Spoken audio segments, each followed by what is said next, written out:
নমস্কার বন্ধুরা, মানবীর রান্নাঘরে আপনাদের সবাইকে স্বাগত জানাই। আমার আজকের রেসিপি মেথি শাকের পরোটা। এই সময় তো খুব ভালো মেথি শাক পাওয়া যাচ্ছে, তো খুব সহজেই মেথি শাকের পরোটা বানিয়ে নিতে পারেন। আপনারা হয়তো অনেকে বানানো, তা খুব ভালো লাগে এটা আচার বা রায়তা, বা আমার তো সবচেয়ে ভালো লাগে চায়ের সাথে খেতে। এই জন্য মেথির পরোটা হলেই স্পেশাল চা আমি বানিয়ে নিই।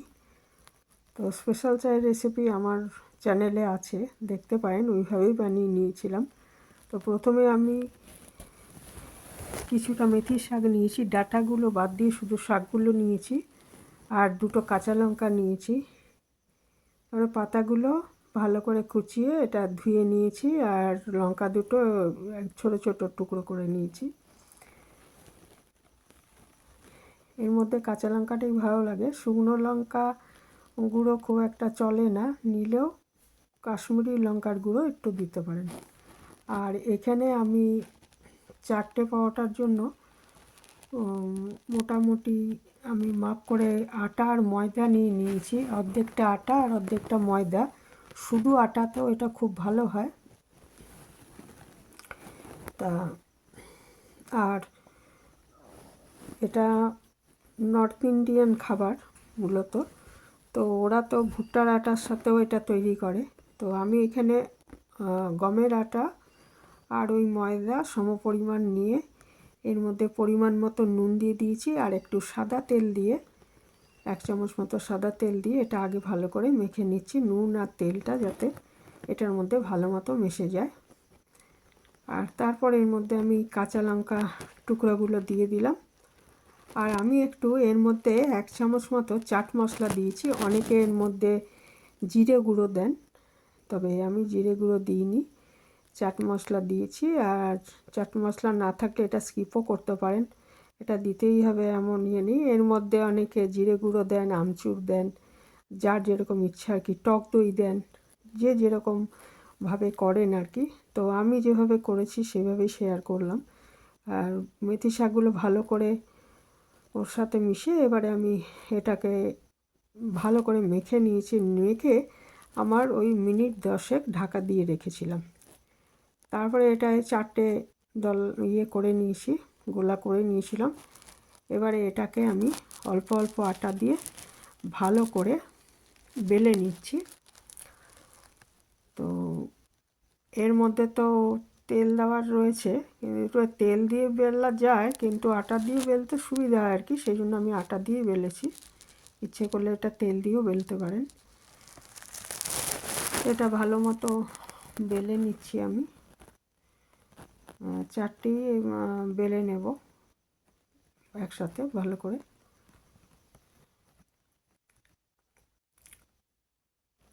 তারপরে এটা খুব অল্প অল্প সাদা তেল দিয়ে আমি ভেজেছি, খুব অল্প তেলে ভেজেছি যাতে এটা বেশি হেলদি হয়, সেই জন্য তেলটা যাতে কম যায় শরীরে।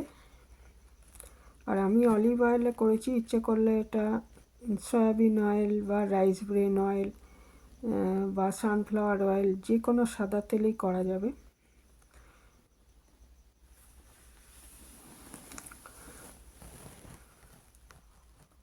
আর মেথি শাক তো জানেনই, যেমন ডায়াবেটিস রোগীদের পক্ষে ভালো, সবার পক্ষেই খুব ভালো, আর খেতেও খুব ভালো হয় এই পরোটাটা। তা এই শীতকালে এটা বেশ করে না যায়, অন্য সময় তো মেথি শাক পাওয়া যায় না, তো এই সময় এটা করা যেতে পারে, একাধিক দিনই করা যায়। এবারে একটা ননস্টিক আমি চাটুনি নিয়েছি, তাতে এটা ভালো মতো হবে আর কি, তেলটাও কম লাগবে। তা এর মধ্যে পরোটাটা দিয়ে আমি আগে 2 পিঠ একটু সেঁকে নিচ্ছি, তাহলে তেলটা আরও কম লাগবে। প্রথমে তেল দিলে কী হবে, তেলটা বেশি টানবে, এই জন্য এইটা আগে একটু 2 পিঠ ভালো মতো সেঁকে তারপরে এর উপরে আমি অলিভ অয়েল দিয়েছি, কম কম দিয়েই আমি ভেজেছি।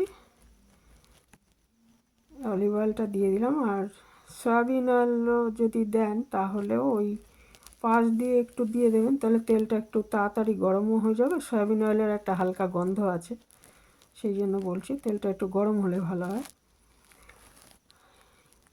তাই এইভাবে আমি 2 পিঠ আস্তে আস্তে ভেজে নিচ্ছি। আর আঁচটা মিডিয়াম বা লো আঁচে রাখতে হবে, নাহলে একটু পুড়ে যাওয়ার সম্ভাবনা। তো এইভাবে আমি 4টে পরোটা আস্তে আস্তে ভেজে নেব আর কি। তারপরে এটা আচার দিয়ে খেতে পারেন, সস দিয়ে খেতে পারেন, অথবা টক দই দিয়ে খাওয়া যায়, যে যেরকম। আমার সবচেয়ে ভালো লাগে চায়ের সাথে, দুধ চায়ের সাথে দারচিনি, এলাচ আর লবঙ্গ আর তুলসী পাতা এই দিয়ে আমি দুধ চা বানিয়ে নিয়েছিলাম, আর চা পাতা দিয়ে তার সঙ্গে খুবই ভালো লাগে খেতে। তা প্রথম আমি এটা একজন নর্থ ইন্ডিয়ান একজন মানুষের কাছেই ফার্স্ট খেয়েছিলাম, বানিয়েছিল। আমাদের তো খাওয়ার চলটা কম ছিল, দেখিনি এরকম এটি। তো উনিও দেখেছিলাম যে ওই আটা দিয়ে করেছেন, আর ওই ভুট্টার আটা দিয়ে করেছেন, আর সাথে দুধ চা দিয়েছিলেন। তো সেটা আমি দেখলাম যে দুধ চাটা খুবই ভালো লাগে এর সঙ্গে খেতে। তাই আজকে আমি এটা এইভাবেই দেখিয়েছি যে দুধ চায়ের সাথে। তাই ইচ্ছা করলে সস বা আচার এগুলোর সাথেও খাওয়া যায়, ভালো লাগে। এই যে একটা ভাজা হয়ে গেছে, এইভাবে আমি পরপর 4টে ভেজে নিয়েছি। তো এই ছিল আমার আজকে সিম্পল রেসিপি। তা কে কে বানান এইভাবে কমেন্টে জানাতে পারেন।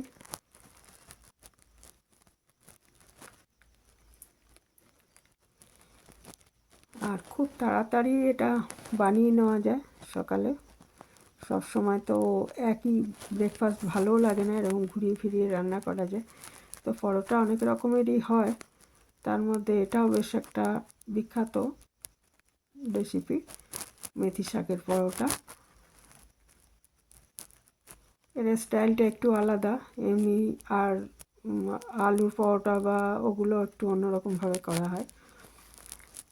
তো এতক্ষণ যারা আমার ভিডিওটা দেখলেন তাদেরকে অনেক ধন্যবাদ জানাই। একটা লাইক করে দেবেন। ভিডিওতে অনেকেই কমেন্ট করেন কিন্তু লাইক করেন না, তো তাদের অনুরোধ করছি একটা লাইক দিয়ে দেবেন। আর যারা নতুন এসছেন আমার চ্যানেলে তাদের অনুরোধ করব সাবস্ক্রাইব করার জন্য। আর আজ এখানেই শেষ করছি। ভালো থাকবেন সবাই। আবার কোনো এরপরে আবার নতুন একটা রেসিপি নিয়ে চলে আসবো।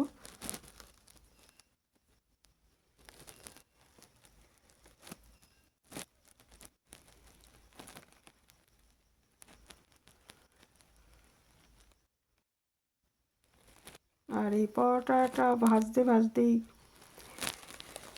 চাটা বানিয়ে নেওয়া যায়।